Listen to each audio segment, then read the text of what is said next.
হৃদয়ঙ্গম করিলে আমাদের এই হৃদয় পরিষ্কার পরিচ্ছন্ন হয়ে এই হৃদয়ের সকল কলুষতা নাশ হয়। মহাপ্রভু কৃপান্বিত হয়ে এই কলির জীবকে সেই নাম তিনি দান করেছিলেন। হরে নাম হরি নামৈব কেবলম কলম নষ্টেব নষ্টেব নষ্টেব গতিরন্যতা। এই মহাকলির জীবের আর কোনো গতি নাই, এই কৃষ্ণ নাম বিনা আর কোনো গতি নাই, গতি নাই, গতি নাই। একমাত্র কলিগত জীব উদ্ধারের কৃষ্ণ মহাপ্রভু। আমরা সকল ভক্ত বৃন্দাবন আমরা এই আসনে উপস্থিত হয়ে আমরা আপন আপন কণ্ঠে আপন আপন অন্তর বিকশিত করে প্রাণ গোবিন্দে রাঙ্গা রাখব শ্রী চরণে দেহ মনে প্রাণ সমর্পণ করিলাম। দয়াময়ী তুমি জানো। ওম শ্রী শ্রী কৃষ্ণ পরমস্তু নমঃ। ওম শ্রী শ্রী কৃষ্ণ পরমস্তু নমঃ। তমেব মাতা চ পিতা তমেব তমেব বন্ধুশ্চ সখা তমেব। ভগবান হচ্ছেন আমাদের পিতা, তিনি আমাদের জন্মদাতা, তিনি আমাদেরকে তিনি জন্ম দিয়েছেন এবং এই প্রকৃতি মা আমাদের জন্মদাত্রী জননী, তিনি আমাদেরকে কৃপায়িত হয়ে তিনি আমাদেরকে পালন পোষণ করে রাখছেন। তো যে মায়ের কোলে আমরা জন্মগ্রহণ করিয়াছি সে উচ্চস্বরে প্রেম সে বলো ভারত মাতা কি, ভারত মাতা কি, ভারত মাতা কি, সীতাপতি রামচন্দ্র কি, ভক্ত প্রহ্লাদ কি, পরিশুদ্ধ হনুমান কি, গৌরী ভক্ত মন্ডলী কি।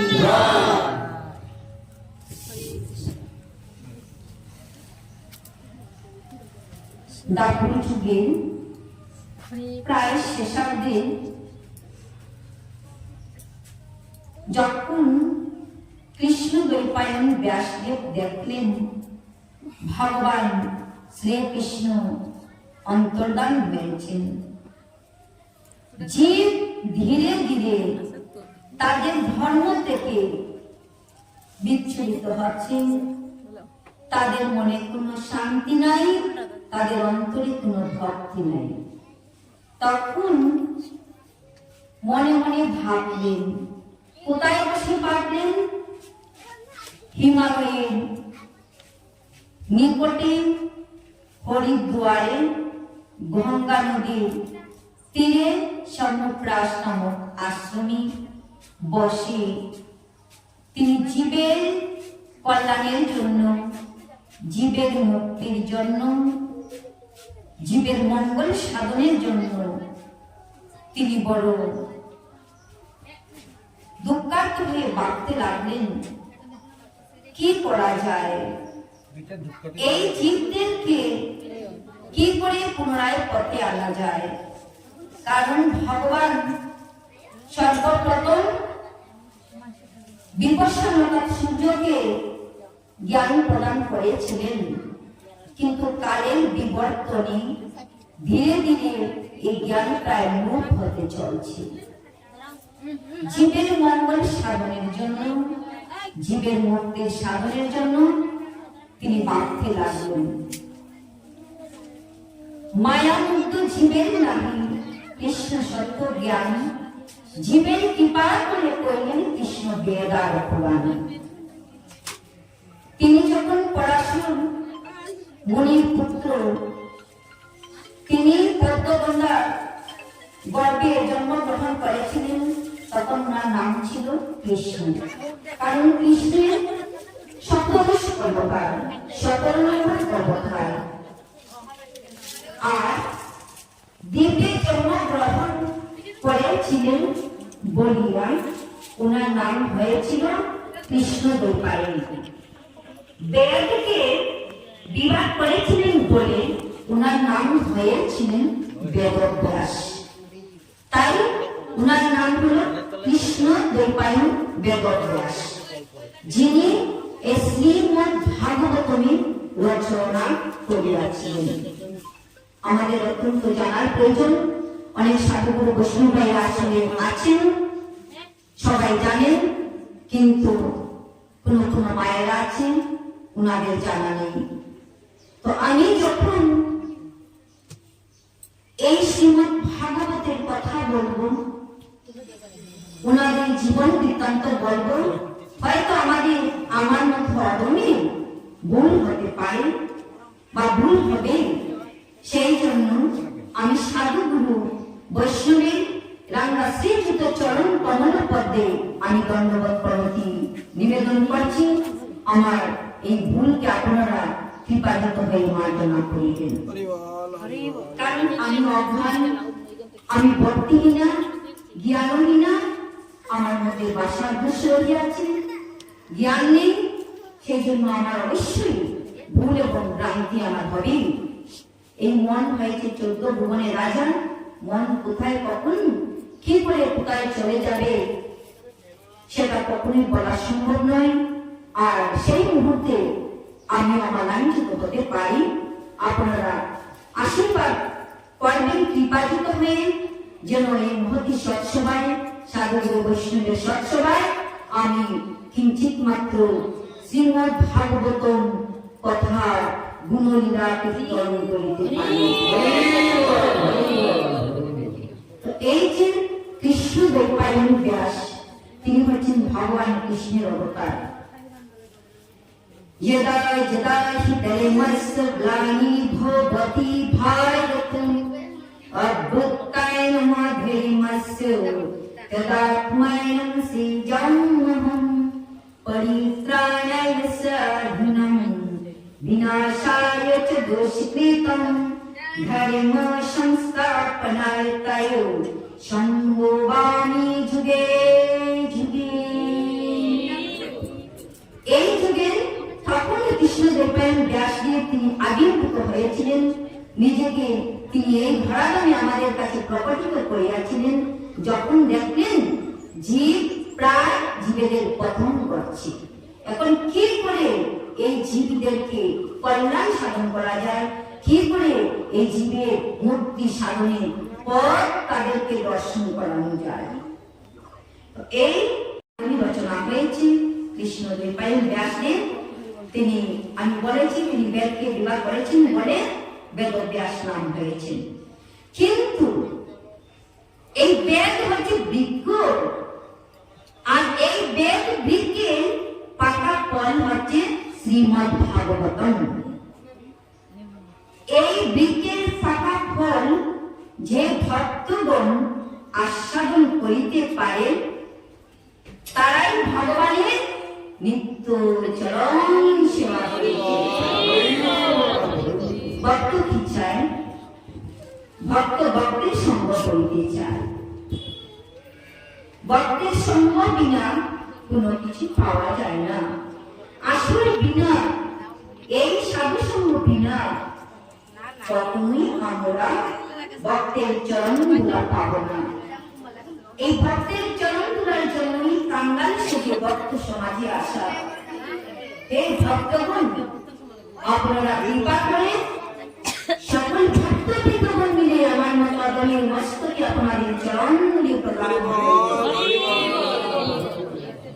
আমি মায়েদেরকে বারে বলছি, আপনারা অন্য কথা বলবেন না। পিছনে প্রায় গল্প আরম্ভ করে দিয়েছেন, তাতে কিন্তু ভালো বিঘ্ন হয়।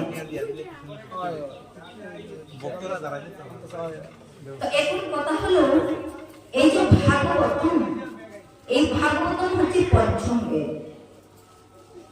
ঋগ্বেদ, সামবেদ, যজুর্বেদ, অথর্ববেদ, ভাগবত হচ্ছে পঞ্চম বেদ। তো এই বৃক্ষের পাকা ফল আস্বাদনের জন্য আসিয়াছি, কিন্তু আমার মতো অধম এই পাঠকের আসনে বসিয়াছি। আমি কি আপনাদেরকে সেই রসের সুদ আস্বাদন করিতে পারিব? সেই জন্য আমি বারে বারে আপনাদের কাছে বিনতি প্রদান করছি। আপনারা অন্য কোনো কথা না বলে আমার মতো অধমকে কৃপা করুন এবং কৃপা বর্ষিত করুন।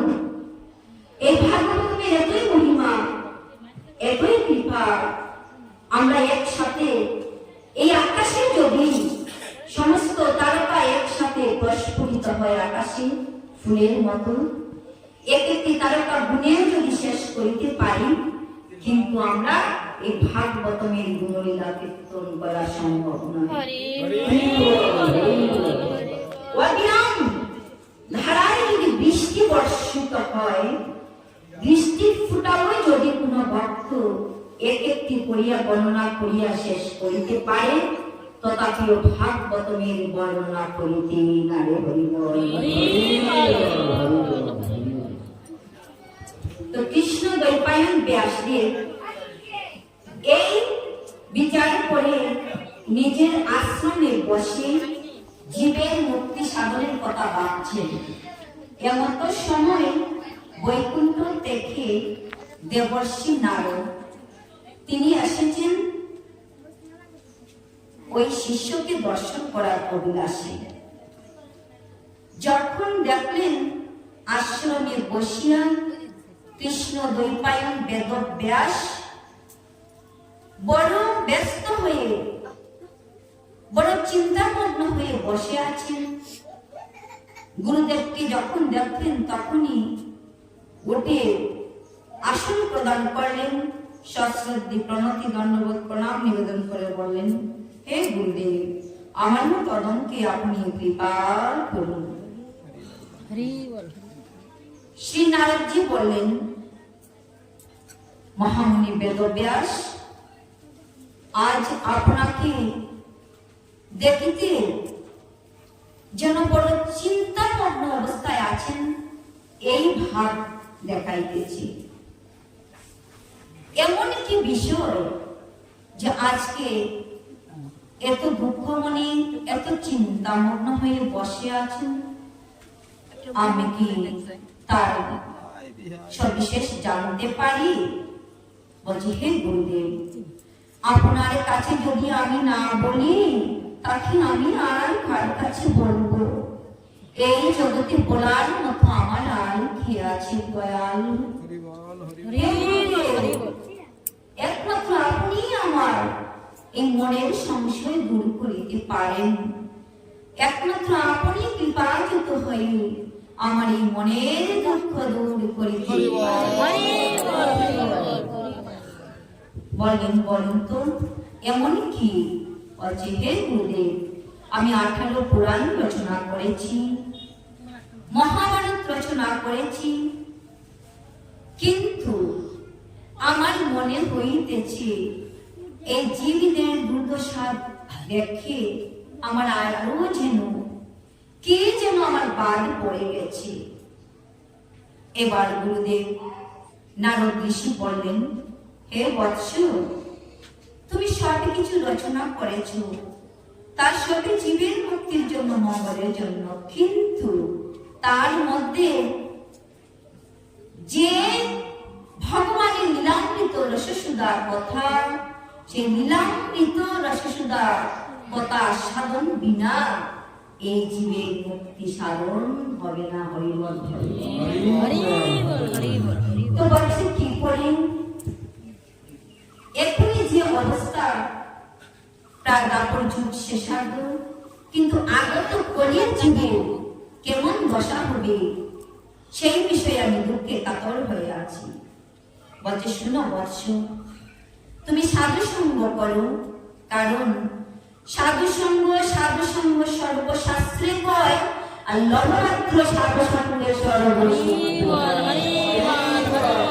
তুমি সাধু সঙ্গ করো, সাধু সঙ্গ করে তুমি ভগবানের লীলামৃত রচনা করো। যে গ্রন্থে ভগবানের অমৃতময় লীলা থাকবে, সে লীলাময় কথা শ্রবণ করিতে করিতে জীবে এই অন্তরের পাপ থেকে তারা অবশ্যই মুক্তি লাভ করবে, আর মুক্তি লাভ করে ভগবানের নিত্য দানে তারা যাইতে। বলছে, হে গুরুদেব, আপনি ছাড়া আমি এই জগতে আমার এই নয়নের দৃষ্টির গোচরে আমি আর কোনো সাধু অর্থ দেখিতে পাইতেছি না। আপনি কৃপা করুন, আমার মতো অধমকে আপনি কৃপাযুক্ত হয়ে আশীর্বাদ প্রদান করুন। আপনার কৃপায় আমি যেন ভগবানের সেই লীলামৃত গ্রন্থ নারদ ঋষি ওনার শিষ্য কৃষ্ণদেব ব্যাসদেবকে কৃপাযুক্ত হয়ে আশীর্বাদ করিয়াছিলেন বলিয়া তিনি এই ভাগবতম রচনা করিয়াছেন। আজ আমরা ঘরে বসে সকল ভক্ত শ্রীমদ্ ভাগবতমের লীলামৃত রসস্বাদ আস্বাদন করিতে পারিতেছি। সেই জন্য যিনি একবার আমাদের কল্যাণের জন্য, আমাদের উদ্ধারের জন্য এই শ্রীমদ্ ভাগবতম লীলা করিয়াছেন, একবার ওনার জয়ধ্বনি হোক। প্রেম সে বলো শ্রী শ্রী কৃষ্ণ দেব ব্যাসদেব কি, শ্রী শ্রী কৃষ্ণ দেব ব্যাসদেব কি। তো ওনার মাধ্যমে আজ আমাদের এই লীলামৃত রসস্বাদ শ্রবণ করার কারণ তো জানা যায় ব্যাটারি আছে তো কারণ গেলে যে আমাকে যে ডাকে আমি তার কাছে যাই। অন্তরে জানি ভগবান, অন্তরে জানি